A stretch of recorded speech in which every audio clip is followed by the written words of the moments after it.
2025년 3월 12일 새벽입니다. 하나님 말씀은 창세기 31장 30절에서 37절입니다. 이제 내가 내 아버지 집을 사모하여 돌아가려는 것은 옳거니와 어찌 내 신을 도둑질하였느냐. 야곱이 라반에게 대답하여 이르되 내가 생각하기를 외삼촌이 외삼촌의 딸들을 내게서 억지로 빼앗으리라 하여 두려워하였음이니이다.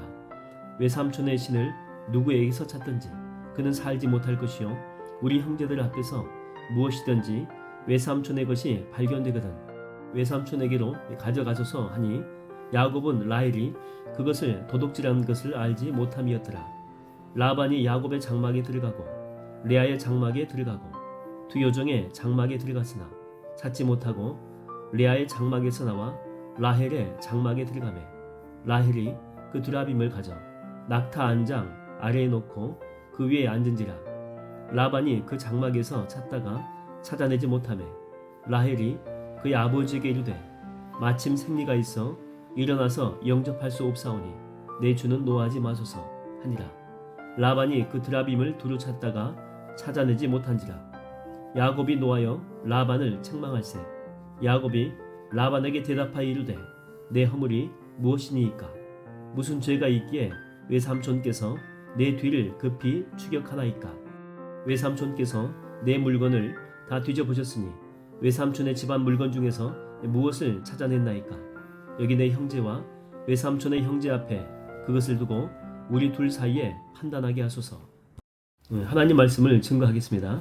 어떤 사람이 기도원에서 충만하게 기도하고 은혜 받고 내려오다가 발을 헛디뎠습니다. 그러다가 낭떠러지로 떨어지게 된 거죠. 다행히 이제 가지를 붙잡았는데 그때 다급한 나머지 입에서 나오는 말이 뭐냐면 아이고 하나님, 부처님, 신령님 저를 좀 도와주세요. 이렇게 말했다라고 하는 거죠. 그러니까 원래 이분은 산신령을 믿다가 또 불교를 갔다가 나중에 마지막에 이제 기독교로 개종한 사람입니다. 그러니까 기독교를 개종했다라고 해서 과거의 신앙을 포기한 것은 아니다라고 하는 거죠. 그냥 단지 기독교를 하나 덧붙인 것입니다. 이런 것을 혼합 종교다 그렇게 이야기를 하죠. 라헬은 요셉을 이렇게 낳으면서 하나님께 신앙을 고백하죠. 첫 번째 아들 요셉 아닙니까? 이제 내가 하나님만 섬기겠다라고 하는 그런 다짐이 라헬한테 있었다라고 하는 것입니다. 근데 이제 도망 올 때 가정 수호신인 우상을 가지고 온 것입니다. 아무래도 이게 급하게 도망치는 상황이다 보니까 불안했겠죠. 그래서 뭔가 이게 급하게 찾는다라고 하는 것이 원래 자기가 믿었던 그 달의 신인 그 두라빔을 붙잡은 거죠.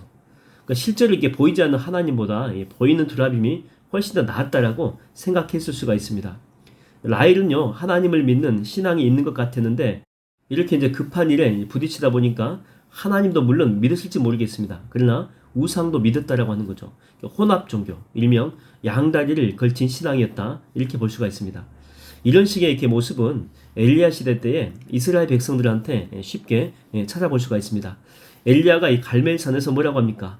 바알과 아세라의 제사장들과 영적 전투를 할 때 이스라엘 백성들한테 이런 말을 하죠. 너희가 어느 때까지 두 사이에서 머뭇머뭇하려느냐. 바알이 만일 하나님이면 그를 쫓고 여호와가 만일 하나님이면 그를 쫓을지니라. 한마디로 이제 양다리 거치지 말라는 거예요.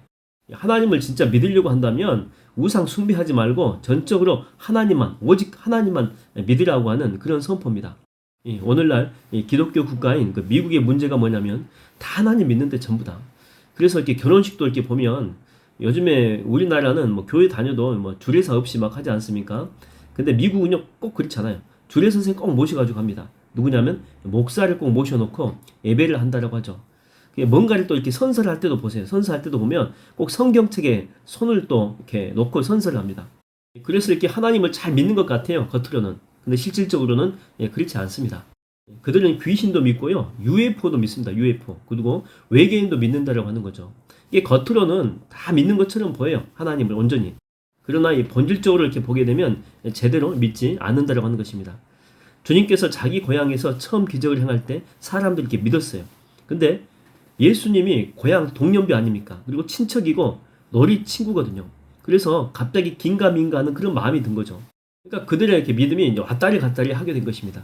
뭔가 이렇게 자기들 앞에서 기적을 행하기는 한 것 같은데 예수라는 사람은요 자기들이 어릴 때부터 한 동네에서 함께 자란 이 사람에 불과하다라고 하는 것이죠.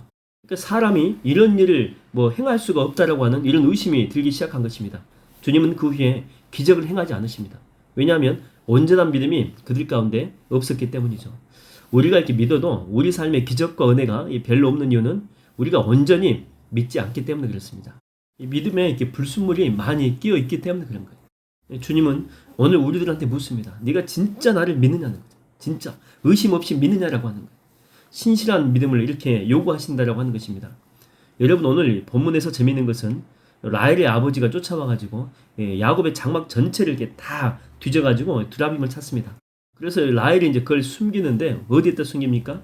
우상의 위치는 이렇게 보니까 라헬의 엉덩이 밑에 깔려 있어요. 엉덩이 밑에. 그러니까 자기를 보호해 준다라고 생각하는 그 우상의 지금 현 주소가 어디입니까? 엉덩이 밑이라니까요. 그러니까 엉덩이 밑에 깔린 만큼 아무런 능력도 가치도 없다라고 하는 것입니다. 어떤 사람이 이렇게 사막을 여행하면서 고생을 참 많이 했습니다. 죽을 고비도 많이 넘겼죠. 그래서 누구라도 이 사막을 건너는 사람에게 이제 도움이 되고 싶어가지고 사막을 자기가 건너면서 지도를 만든 거죠. 여기는 둔덕이 있는데 뭐 오른쪽으로 가면 안 되고 둔덕 왼쪽으로 돌아가야 되고 다 이렇게 표시를 해놨습니다. 또 이쪽은 뭐 웅덩이가 뭐 깊게 이렇게 파져 있는데 이것은 모래 늪이니까 멀리 또 돌아서 가야 되고 이렇게 자기가 온 길을 다음 사람은 시행착오가 없이 건널 수 있도록 자세하게 기록해가지고 남겨준 것입니다. 그래서 다음 사람이 이제 그 지도를 이제 보고 간 거죠. 뭐 고맙습니다라고 하고. 근데 처음부터 맞는 게 한 개도 없다라고 하는 거죠. 둔덕도 없어요. 가보니까 그 위치에 가보니까 뭐 모래 늪도 보이지 않습니다. 오히려 그 지도 때문에 피해갈 수 있었던 그 위기와 어려움을 더 많이 만나게 된 것입니다. 여러분 당연하지 않겠습니까? 왜냐하면 사막의 지형은요 매일 하루에도 수십 번씩 바뀔 수가 있기 때문에 그래요. 그래서 사막을 건널 때는 이런 지도 보고 가면 안 됩니다. 사막 건널 때는 항상 변함없이 정북을 가리키는 나침판을 가져가야 합니다. 나침판을. 그게 바로 여행자를 올바른 길로 인도한다라고 하는 것입니다. 여러분 지금 이 사막의 길을 걷는 것 같은 이런 상황에서 야곱 가족의 길을 인도하는 것은요 두라빔이 아니에요. 그게 야곱을 지킬 수도 그가 가는 길을 인도할 수도 없다라고 하는 것입니다. 아무짝에도 쓸모없는 지도처럼 그저 엉덩이 밑에 깔릴 만큼 능력도 힘도 영향력도 아무런 가치도 없다라고 하는 거죠. 사막과도 같은 우리 인생을 인도하시는 분은요 하나님밖에 없어요. 하나님. 변함없는 신실하신 하나님, 전능하신 하나님, 나를 떠나지도 않고 버리지도 않는 하나님, 내가 기도하면 들으시고 응답해 주시는 인격적인 하나님, 힘들 때 부르짖게 되면 위로해 주시는 하나님, 또 나를 창조했기 때문에 나의 모든 체질을 다 아시는 하나님, 그래서 나를 고쳐줄 수 있는 치료의 하나님이에요. 예. 여러분 우리의 인생과 삶을 지켜주는 것은 그리고 우리의 갈 길을 인도해 주시는 분은 성령 하나님밖에 없습니다. 주님만이 나의 힘이고 주님만이 나의 방패고 주님만이 나의 참된 소망이다라고 하는 것입니다. 이 믿음 변치 않게 되기를 주의 이름으로 축원드립니다.